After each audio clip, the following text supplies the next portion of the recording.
Hey, this is Dr. Drew, and today's topic is going to be all about skin. So the skin is one of your biggest organs. It's kind of like a mouth, actually. Everything you put on it eventually ends up in your bloodstream, so it's very absorptive, but it's also a huge reflection of what's going on the inside. So I always tell people that the skin is actually an inside job, and what I mean by that is if there's any gut inflammation, gut bugs kicking around, food sensitivities, leaky gut, that will reflect in the skin. And one of the major treatments in our society for skin issues is cortisone creams. Suppressive creams that take these eczemas and psoriasis and rashes and rough patches and then just stuff them back down so you have all this inflammation boiling to the surface of your skin. But if you don't actually get at the cause, which is internal disarray, you'll never be able to get that beautiful glowing skin. So we're gonna kind of do this in reverse and start from the inside out because that is the approach. So one of the first topics I want to talk about is hydration, and I probably touch on this in just about every video,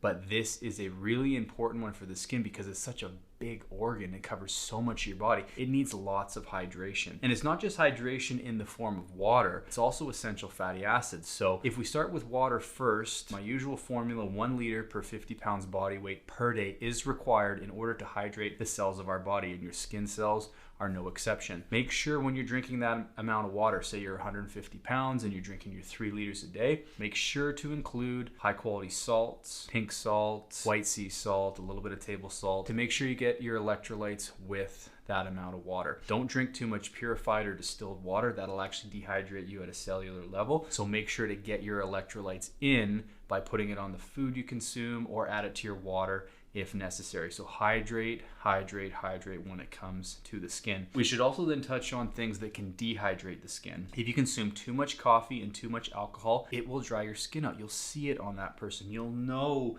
if they're dehydrated, and you'll know if the amount of alcohol they're consuming is starting to make them age faster, because in many cases it is. So I always tell people, cut out the useless drinking and ask how it's serving you. Do I need to be consuming the amount of alcohol I am anymore? And if skin is that important to you, make sure to get a handle on that alcohol consumption. It should not be a daily thing, and it should rarely be a weekly thing. I also mentioned hydration has to include some essential fatty acids, because you can't just drink water and hydrate your skin. So if it's dry and flaky, then you need more than just water for that. And that's where the essential fatty acids come in. So these are fats that you cannot synthesize within your body. You need to get them from the diet. It's your typical omega-3, 6, and 9. Now, we usually get enough omega-6. Omega-9 primarily comes from olive oil. It's the omega-3 fatty acids that need to be in balance with those other two, because they'll make up the actual cells that make up the bilayer of your skin cells. There is a lot of research showing that people with skin issues, particularly dryness or eczema, are deficient in omega-3. So make sure you're eating cold water fatty fish. Anything from the ocean really is going to have trace amounts of omega-3. And then if you do need to supplement, you have to make sure it's a high quality, it's third-party tested for heavy metals, and then it doesn't give you fish burps or have that rancid smell or taste. Many of them on the market are low quality. They've probably gone rancid and expired. And if you get the fish burps from it, it's not a healthy oil. In fact, it will oxidize in your system and cause all kinds of problems. So you really have to be careful with how much fish oil you're consuming and the quality of it. And if it's gone bad, it should go nowhere near your body, because it can make things a lot worse. Primarily, you should be getting it from the diet. Shrimp, prawns, oysters, cold water fatty fish. Those are going to be kind of your main go-tos there. Now, we should also talk about sugar consumption, because too much sugar will reflect in the skin, particularly if people have eczema, psoriasis, or acne. There's even some trains of thought that acne is just diabetes of the skin, meaning if you have too much sugar in your diet, and this will actually cause hormonal imbalances. But the big thing it does is drive up sebum production and oil production in the skin, which can then clog pores, lead to pus and acne development and all kinds of stuff. So if you're serious about getting your skin health under control, you must look at all the added sugars that are coming in and get them out. Just by default, without trying too hard, most people are way over consuming sugar in our society. It's too easily accessible. You can drink it by the gallon. There's candy and added sugars and sweeteners to just about everything. Really have to get a handle on this and focus on getting your sugars from fruit primarily, minimizing dried fruit because that can add up really quick. And then it's obviously going to be found in a lot of desserts, drinks, sodas, and things of that nature. But don't fool yourself and think that sugar's not a problem, because it very likely is. So you want to do, a 2 or 3 day diet recall, do a collection of what you're putting in your body, and just get an idea of how much sugar you're consuming, and it might just blow your mind. A lot of people will come to us frustrated. They've been using cortisone creams. They've seen a few doctors and they've just been given suppressive therapies, but they haven't actually fixed their skin problem. And a lot of people will end up in my office and go, what do you got, doc? And one of the biggest places we start is the gut. As I was alluding to earlier, what happens on the inside will reflect on the outside. So that's why this is an inside job. Leaky gut, leaky skin in the case of eczema. And so we need to figure out what's going on with the gut from a gut imbalance standpoint and how the food sensitivities are looking. So this is another good example where food sensitivity testing can be vitally important to cracking the case. If you have skin issues of any kind, testing and eliminating food sensitivities is one of the best things you can do. And the lab I use is called US Biotech. They're out of Washington, and they get awesome clinical results. There's many labs that offer food testing, but BioClinic and US Biotech has been one of the best, most consistent we've used for the last few years. You can look at anywhere between 96, 144, up to 208 foods, and it gives you an idea of what's causing immune system activation and inflammation in your body. Because if there's inflammation along the gut lining, those particles and immune molecules will drift into your system and it will upset the balance. And quite often that inflammation in people with skin issues will settle, guess what? In the skin. And then you'll get these rashes and rough patches and wonder, where they came from.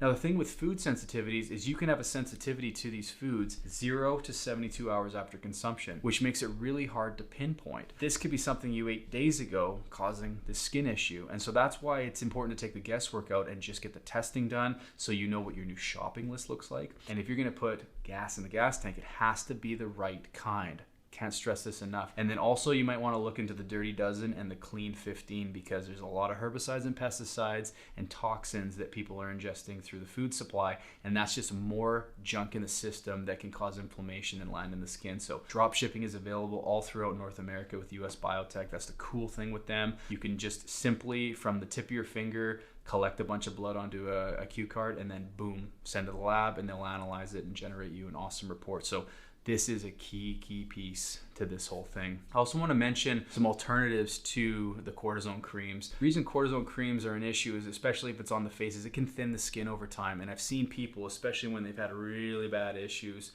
through the folds of their elbows, it just changes the color and complexion of the skin. So we don't want to bombard it with this cortisone cream all the time. So Manuka Honey is amazing. It's a very healing form of honey. This is not the same honey that you grab in the grocery store and put on your toast. Manuka Honey is a very expensive, very condensed medicine. I almost don't look at it as food, but it is a medicinal form of food. And this stuff is awesome for skin issues because there's so many vitamins and minerals within it. It helps heal the weirdest stuff. So if you got eczema, rashes, rough patches, it's been used against antibiotic resistant infections, open ulcers and wounds that don't heal. Manuka Honey, incredible stuff. So they're starting to put it into skincare lotions, and so there's a line we use from Rise Therapeutics, and it works awesome. It's pretty sticky if you just get the honey on its own, but a lot of these skincare products are starting to merge them, so it's a little easier to apply and not so sticky and messy. Could use micro amounts too for sore throats and any upper respiratory tract infections, but make no mistake, it's not to just be overused and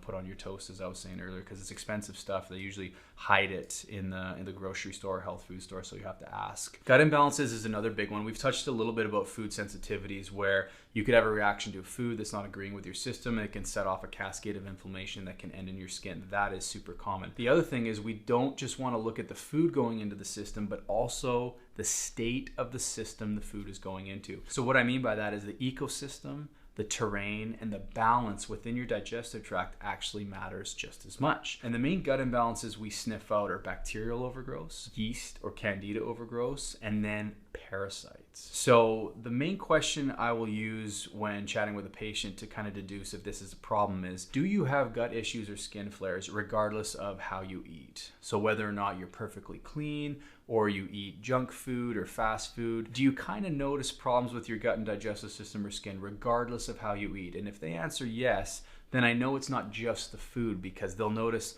well, I have a chicken salad with some vegetables, fairly clean, nothing too crazy, no deep fried stuff coming in, and yet they'll still have a flare or reaction to it. That's when you know you can't just look at the food, but you have to look at the terrain and balance of the person's digestive tract. And the reason this is cool is because that food panel I was alluding to earlier, that US Biotech one, it actually checks for candida and yeast. So this will give us an idea if there's yeast strain on the system. Main places yeast will hang out is the gut, could be on the tongue if there's like a white film. A lot of females deal with candida or yeast infections in the groin area and around the vagina, so that's another place it can hang out. And then finally it can be on the skin. So there's kind of those 4 areas. When someone's candida test comes back high, we kind of need to suss out, okay, is it the gut, is it the mouth, is it the groin, is it the skin? And a lot of people will have yeast infections on the skin. Now, it's great to treat it locally with anti-yeast creams and topical treatments on the skin, but usually, again, there's an inside job that has to be done. Whereas if you just put the cream on and don't deal with the systemic burden of yeast overgrowth, then you're missing a very important piece which could get that person better. And things that drive yeast, I mean, we just get way too much of it through the diet. So any baked goods usually full of yeast, beer, and sugars, like throwing gas on the fire for yeast. So if you have an internal yeast issue, or you get yeast infections all the time, or there's yeast rashes all over the skin, and lots of alcohol and yeast and sugar coming in, well, no wonder you're actually fueling that fire. And so in those cases, we'll do like 30-day yeast busting cleanse. We'll go low sugar, low alcohol, and really kind of break this down one by one. Optimizing nutrient status is always a good idea. So one of the most important tests I run is a micronutrient panel. So with a small blood test through Cell Science Systems or ALCAT, we can actually determine what your nutrient status is. So it looks at all the B vitamins, fat-soluble vitamins, water-soluble vitamins. It looks at all the trace micronutrients, your electrolytes, zinc, selenium, iron, and then an amino acid pool. And the reason the amino acid one is very important for skin is because skin is collagen. So skin is protein. If you're not eating enough flesh and protein and precursors to make collagen, it makes it really hard on your body to make beautiful looking skin, because that's what it's made of. This is bone broth. You can get collagen powders.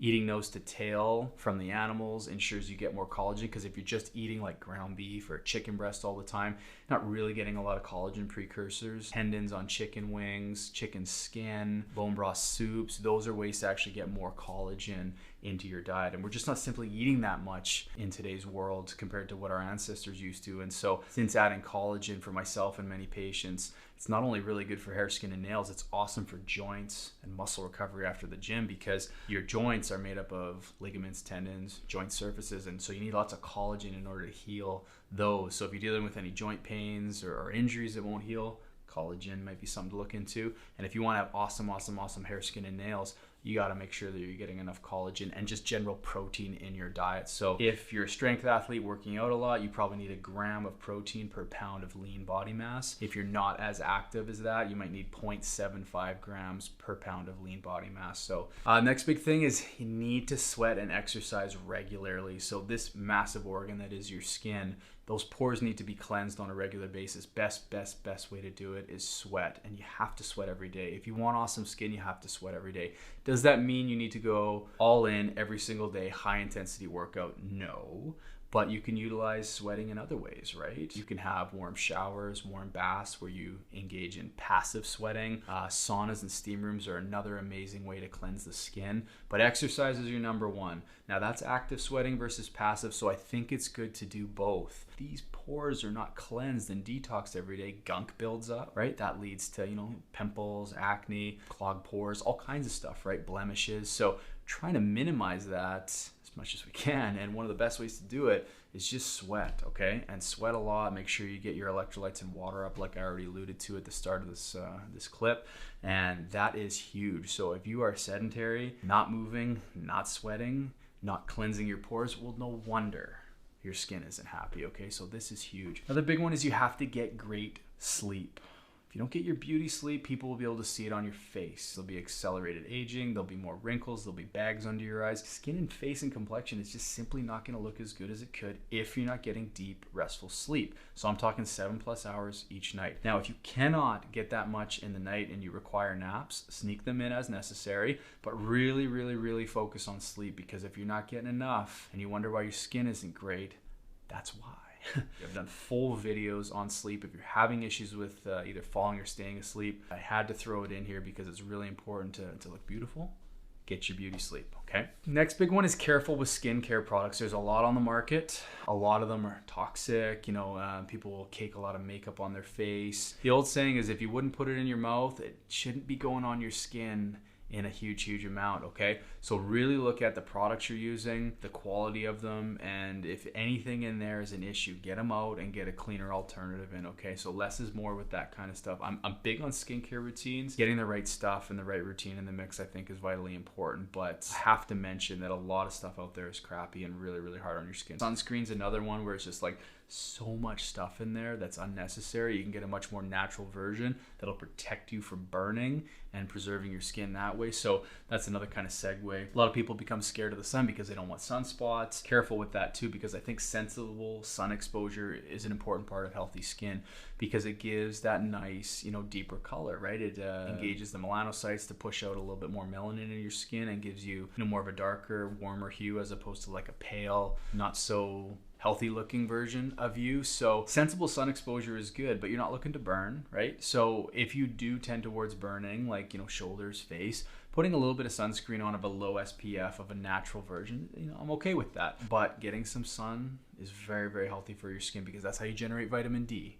Right? Like it's an inborn mechanism for a reason. We can't fight evolution all that much. I figured I should just slip that in there too because a lot of people want to have this awesome skin and have no aging and then they completely avoid the sun, and I think that's a little misguided. So sensible sun exposure is definitely a good thing. And who doesn't like a nice beautiful beach on a nice day? So with all that said, that kind of wraps up the main things I wanted to mention with respect to skin. So if you're dealing with skin issues, if you have questions about anything I touched on, just drop a comment below or feel free to reach out and I'd be happy to help you with anything health related. And as always, thank you for watching.